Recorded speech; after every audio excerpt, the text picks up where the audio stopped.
Section first पहला प्रश्न है, क्रिप्स मिशन के मुख्य प्रस्ताव बताइए कोई 4। क्रिप्स मिशन के मुख्य प्रस्ताव, पहला, भारत को डोमिनियन का दर्जा देने का प्रस्ताव रखा गया। दूसरा, संविधान सभा गठन करने व मसौदा तैयार करना। तीसरा, प्रांतों को विकल्प दिया जाएगा कि वे भारतीय संघ में शामिल हो या नहीं। चौथा, अल्पसंख्यकों के अधिकारों की रक्षा।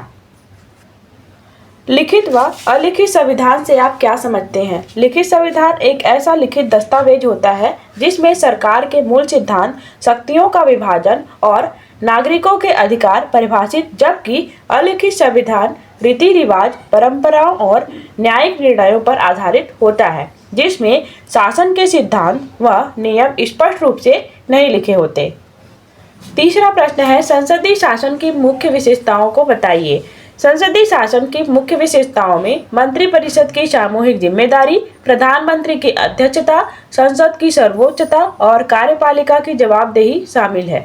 यह प्रणाली लोकतांत्रिक मूल्यों और संसदीय नियमों पर आधारित होती है। अगला प्रश्न है, राज्यपाल की शक्तियां बताइए कोई 4। पहला है, विधेयकों को मंजूरी देना या वापस करने की शक्ति, विधेयकों को वापस करने की शक्ति। दूसरा, मुख्यमंत्री की नियुक्ति व उसकी सलाह पर अन्य मंत्रियों की नियुक्ति। तीसरा, राज्य के लिए अध्यादेश जारी करने की शक्ति। चौथा, विधानसभा का सत्र आहूत करना। सेक्शन 2 में अगला प्रश्न जो है, विनियोग विधेयक की व्याख्या कीजिए। विनियोग विधेयक एक महत्वपूर्ण वित्तीय विधेयक है जो सरकार के व्यय व आय के बीच संबंध स्थापित करता है। यह विधेयक सरकार को विभिन्न कार्यों और योजनाओं के लिए धन आवंटित करने की अनुमति देता है। इसकी विशेषताओं में शामिल है वित्तीय प्रावधान, सरकारी व्यय व नियंत्रण, विधायिका द्वारा अनुमोदन आदि। इसके महत्व है, वित्तीय प्रबंधन में महत्वपूर्ण भूमिका निभाती है, धन का उपयोग उचित व पारदर्शी तरीके से करना, सरकार के वित्तीय प्रबंधन पर निगरानी रखता है। अगला प्रश्न है, केंद्र राज्य विधायी संबंधों का आलोचनात्मक परीक्षण कीजिए।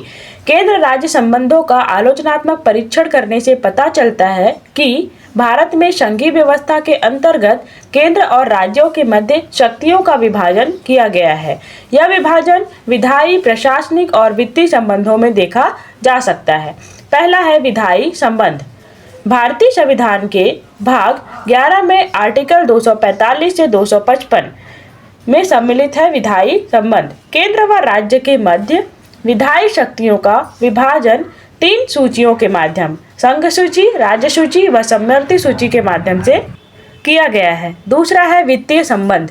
वित्तीय संबंधों में कर लगाने की शक्ति का आवंटन, कर राजस्व का वितरण, गैर कर राजस्व का वितरण व राज्यों की सहायता अनुदान शामिल है। यह जो है आर्टिकल 68, 268 से 293 तक सम्मिलित है, 268 से 293।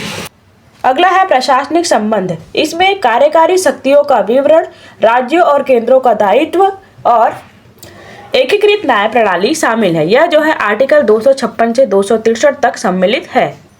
अगला प्रश्न है, भारत में न्यायिक सक्रियतावाद की समीक्षा कीजिए। न्यायिक सक्रियता एक ऐसी अवधारणा जिसमें न्यायपालिका सक्रिय रूप से सार्वजनिक नीति को आकार देने और सामाजिक मुद्दों को संबोधित करने में शामिल होती है। न्यायिक सक्रियता के सकारात्मक पहलू, पहला, मौलिक अधिकारों की सुरक्षा। न्यायपालिका ने भारतीय संविधान द्वारा गारंटीकृत मौलिक अधिकारों की व्याख्या और संरक्षण में महत्वपूर्ण भूमिका निभाई है। उदाहरण, न्यायालय में निजता का अधिकार, आजीविका के अधिकार को बढ़ावा देने में भूमिका। दूसरा, कार्यकारी शक्ति पर अंकुश। न्यायिक सक्रियता ने कार्यकारी शक्ति पर अंकुश लगाने का काम किया है, सामाजिक न्याय को बढ़ावा देने में महत्वपूर्ण भूमिका निभाई है। न्यायिक सक्रियता के नकारात्मक पहलू, न्यायिक अतिरेक की चिंता को बढ़ा दिया है। न्यायिक सक्रियता को कभी कभी लोकतांत्रिक इच्छा के अतिक्रमण के रूप में देखा जाता है। अगला, न्यायिक पालिका की जवाबदेही को लेकर भी चिंताएं हैं। अगला है न्यायिक सक्रियता के उदाहरण। सर्वोच्च न्यायालय ने कार्यस्थल पर महिलाओं की सुरक्षा के लिए दिशा निर्देश जारी किए, पर्यावरण संरक्षण व प्रदूषण नियंत्रण संबंधी महत्वपूर्ण निर्णय लिए हैं।